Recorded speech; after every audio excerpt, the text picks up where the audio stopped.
आर्कर study सीटेड point YouTube channel पे एक बार फिर से आप सभी का स्वागत है। आज के इस वीडियो के माध्यम से आप एक बहुत ही महत्वपूर्ण टॉपिक के बारे में अध्ययन करेंगे। यह टॉपिक आपके साइंस अथवा ईवीएस के अंतर्गत आने वाले टॉपिक है।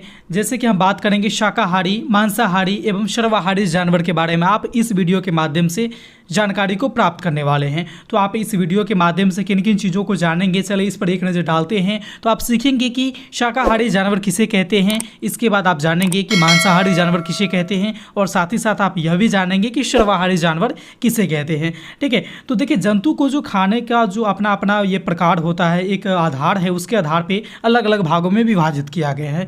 जैसे कि हम अगर बात करेंगे कि हमारा जो भी जानवर है वह मुख्य रूप से 3 प्रकार के भोजन को करते हैं। पहली बात कि वो केवल पेड़ पौधे को ही खाएंगे या उससे बने हुए चीज़ को ही खाएंगे। जैसे कि वो डायरेक्ट रूप से पेड़ पौधे को खाएंगे, उसके पत्ती वगैरह को, या फिर उससे बना हुआ उत्पाद, जैसे कि हम रोटी कह लें, हलवा कह लें, पूरी कह लें, ये सारे हमारे पेड़ पौधे के बने ही उत्पाद हैं, इसको खाएंगे, है ना। दूसरे प्रकार के ऐसे जीव आते हैं जो केवल मांस को ही खाएंगे, ठीक, जो केवल डायरेक्ट मांस को ही खाएंगे, ये पेड़ पौधे को नहीं खाएंगे। लेकिन तीसरे प्रकार के ऐसे भी जीव हैं जो पेड़ पौधे को भी खा लेंगे और साथ ही साथ मांस दोनों को खा लेते हैं। ठीक है, तो इस प्रकार से आप पाइएगा कि जानवर को मुख्य रूप से 3 प्रकार के भागों में विभाजित किया गया है, वर्गीकृत किया गया है, इसको अलग अलग नाम दिया गया है। चलिए हम लोग एक एक करके इन सारे नामों को जानते हैं और उसके बारे में जानने का प्रयास करते हैं कि ये जानवर किस प्रकार के भोजन को करते हैं और ये किस श्रेणी में आएंगे। ठीक है, तो इसके लिए हम लोग चलिए सबसे पहले हम लोग जानते हैं शाकाहारी जंतु के बारे में, जिसको अंग्रेजी में हर्बीवोरस कहा गया है। ये शाकाहारी जंतु जो होता है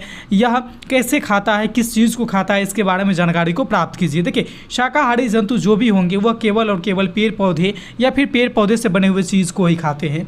ठीक है, जैसे हमारा गाय है, हाथी, बकरी, घोड़ा इत्यादि, ये सारे जानवर जो है ये डायरेक्ट रूप से पेड़ को खाएंगे या फिर पेड़ पौधे से बने हुए जो चीज़ें हैं उसको खाएंगे, जैसे रोटी है या फिर चावल है आपका, है ना, इसको खाएंगे। जैसे कि आप गाय की बात कर लेंगे तो ये देखिए आप तस्वीर में भी देख पा रहे होंगे कि ये केवल क्या है कि डायरेक्टली पेड़ पौधे को यानी घास को खा रही है। वहीं दूसरे प्रकार के इसके कैटेगरी की बात करेंगे, वर्गीकरण में जो दूसरा भाग है वह है आपका मांसाहारी जंतु। इसको अंग्रेजी में कार्निवोरस एनिमल कहा जाता है। इस प्रकार के जो श्रेणी में आएंगे जंतु वह क्या है कि केवल और केवल मांस को ही खाएंगे, है ना। ये जंतु ओनली और ओनली मांस को ही खाएंगे, ये पेड़ पौधे पे डिपेंड नहीं रहते हैं, बिल्कुल भी नहीं। जैसे इसके एग्जाम्पल की हम बात कर लें तो हमें यहाँ पर शेर, भेड़िया, बाघ इत्यादि आपको दिख जाएंगे जो केवल और केवल मांस को ही खाते हैं। ये जो जानवर होते हैं इस श्रेणी में आने वाले जो भी जानवर होंगे वह केवल और केवल मांस को ही खाएंगे। ठीक है, आप शेर को देख पाइएगा, भेड़िया को देखिएगा, बाघ को देखिएगा। शार्क एक प्रकार का मछली है जो मांसाहारी भोजन ही करती है। ठीक है, तो इस प्रकार के जानवर जो भी हैं जो मांसाहारी जंतु की श्रेणी में आते हैं, कार्निवोरस की कैटेगरी में आते हैं, वही सारे के सारे केवल और केवल मांस को ही खाएंगे। ठीक है, तीसरे प्रकार का जो आपका यहाँ पर वर्गीकरण किया गया है वह है आपका, इसका नाम दिया गया है सर्वाहारी जंतु। ठीक है, ओमनीवोरस जिसको अंग्रेजी में कहा जाता है, ओमनीवोरस एनिमल। इस प्रकार के जंतु की खास बातें ये है कि ये जो जंतु होती हैं ये शाकाहारी और मांसाहारी दोनों प्रकार के भोजन को ग्रहण करते हैं। ठीक है, जैसे कि इसको आप मांस भी दे दीजिएगा तो ये मांस भी खा लेंगे, और इसको अगर आप रोटी वगैरह दे दीजिएगा या फिर पेड़ पौधे को भी ये कभी कभी डायरेक्टली खा जाते हैं। ठीक है, तो ये दोनों प्रकार के जो चीज़ों को खाएंगे इसे रखा गया है सर्वाहारी जंतु के श्रेणी में, ओमनीवोरस के कैटेगरी में रखा गया है। जैसे आप यहाँ पर तस्वीर में कुत्ता को देख पा रहे हैं, इसको क्या है, इसके बारे में आप जानते होंगे कि ये मांस भी खा लेता है, साथ ही साथ आपको चावल भी खा लेगा, और साथ ही साथ क्या है कि आपके रोटी भी खा लेते हैं। ठीक है, तो कुत्ता को किस श्रेणी में रखा गया है, कुत्ता को रखा गया है हमारे सर्वाहारी जंतु के श्रेणी में, ओमनीवोरस एनिमल के कैटेगरी में रखा गया है। इस तरह से हम लोग की बात करें यानी इंसान की बात करें, मनुष्य की बात करें तो मनुष्य भी हमारा इसी कैटेगरी में आते हैं, सर्वाहारी जंतु में ही।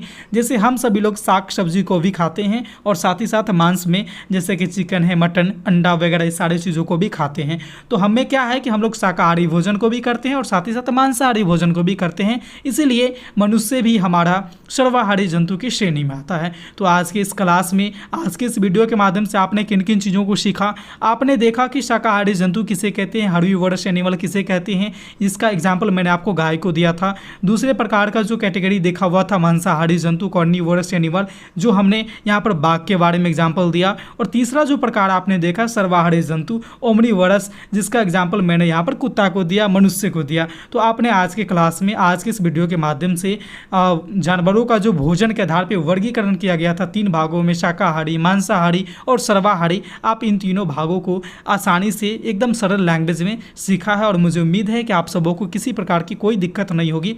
इसी तरह के और भी वीडियो, रोचक वीडियो देखने के लिए आप हमारे चैनल के साथ बने रहिएगा। चैनल का नाम है आर्कर स्टडी सीटेट पॉइंट। इस चैनल पर अगर आप पहली बार आए हैं तो चैनल को सब्सक्राइब भी कर लीजिएगा, साथ ही बेल आइकन को भी प्रेस कर लीजिएगा ताकि आने वाले वीडियो की नोटिफिकेशन सबसे पहले आप तक पहुंचती रहे। तो चलिए इस वीडियो में इतना ही था, फिर मिलते हैं अगले वीडियो में नए टॉपिक के साथ। तब तक के लिए देखते रहिए हमारे चैनल आर्कर स्टडी सीटेट पॉइंट को। धन्यवाद।